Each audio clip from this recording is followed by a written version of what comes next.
جو حروف قلقلہ ہیں، جب یہ ساکن ہوں گے ان کے اوپر جزم ہوگی تو ان میں قلقلہ ہوگا.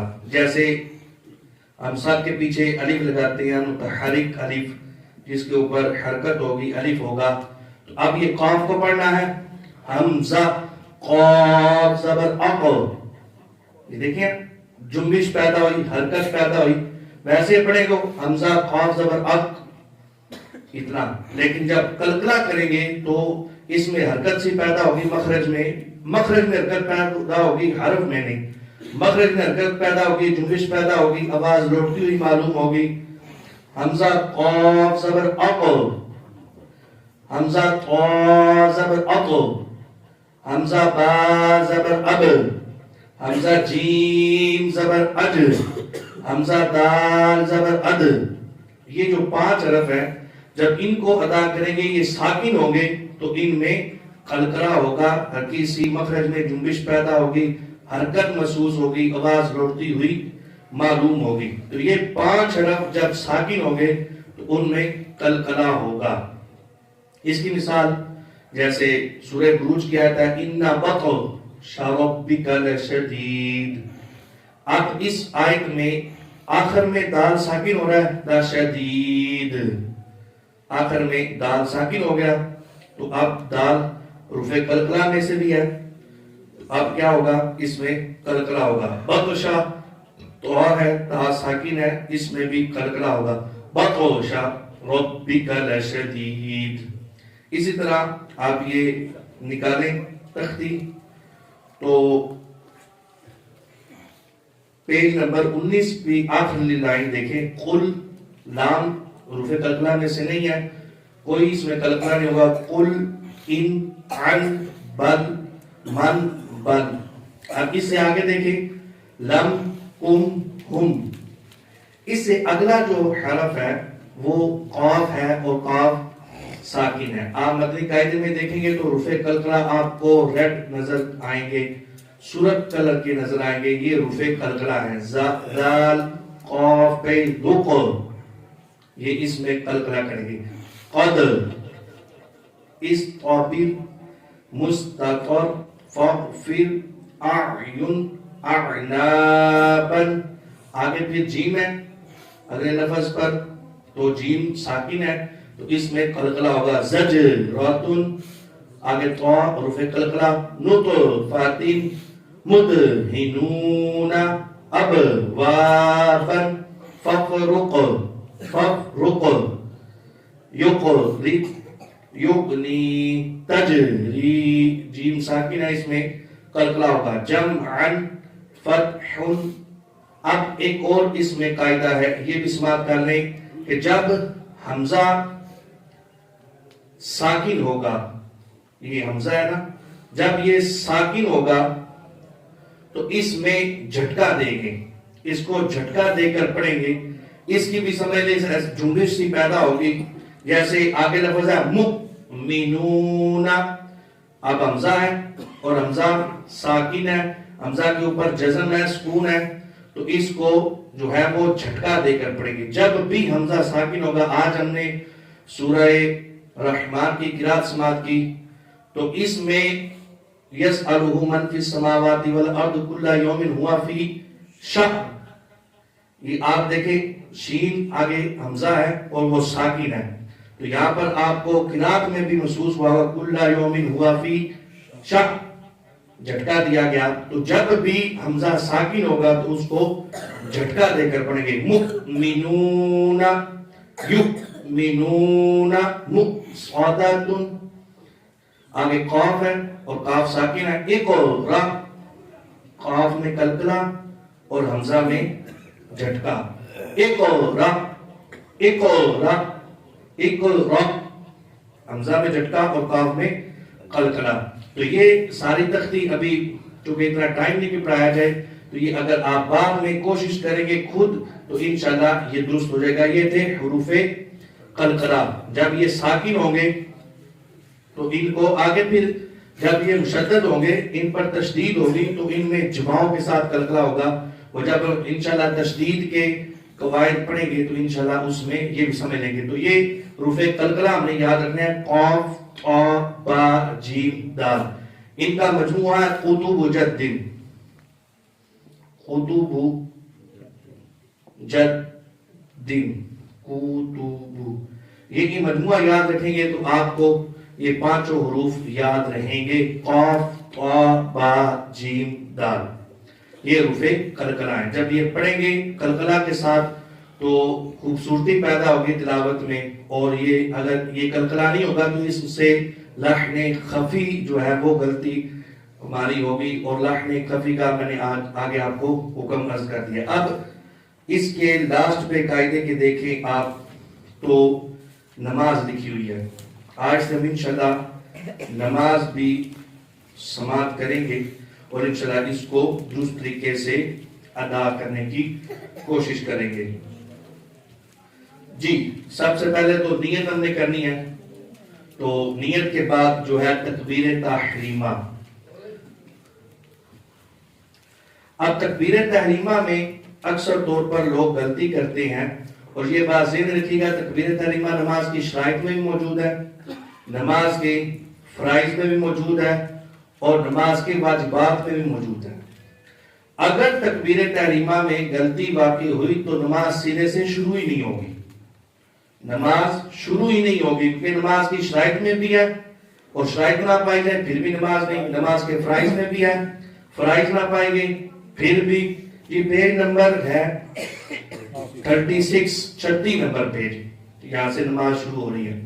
تو اگر فرائض نہ پائے گئے پھر بھی نماز نہیں ہوگی اور اگر واجبات نہ پائے گئے تو پھر بھی نماز مکروہ تحریم نہیں ہوتے. تو شرائط و فرائض میں یہ تکبیر تحریمہ ہے. یہ ہم نے سماعت کیا تھا کہ لفظ اللہ اس میں جلالت سے پہلے زبر یا پیش ہو تو اس کو پر پڑھا جائے گا، موٹا پڑھا جائے گا. اور یہ بھی ذہن رکھے گا کہ لفظ اللہ اس میں جلالت کے لام کے علاوہ جتنے بھی لام ہیں یہ باریک پڑھے جائیں گے. سوائے لفظ اللہ اس میں جلالت کے جتنے بھی لام ہیں ان کو باریک پڑھا جائے گا، چاہے وہ ساکن ہو چاہے وہ متحرک ہو، تو ان کو باریک پڑھا جائے گا. لفظ اللہ اس میں جلالت کا یہ جو لام ہے اس کو اس سے پہلے زبر اور پیش ہو تو اس کو پر پڑھیں گے اور اس سے پہلے زیر ہو تو اس کو باریک پڑھیں گے. باریک کی مثال بسم اللہ، بسم اللہ باریک پڑھا. تو اگر اس سے پہلے زبر ہو، یہاں لفظ اللہ اس میں جلالت کے اوپر زبر ہو تو اس کو پر پڑھیں گے. اللہ، اللہ نہیں، درست لفظ نہیں، اللہ اکبر نہیں، اس کو پر پڑھیں گے اللہ. ٹھیک ہے، بعض اس کو اللہ پڑھ دیتے ہیں. تو یہ بات ذہن رکھیں، اگر یہ غلطی پائے گی تو نماز سرے سے ہوگی نہیں.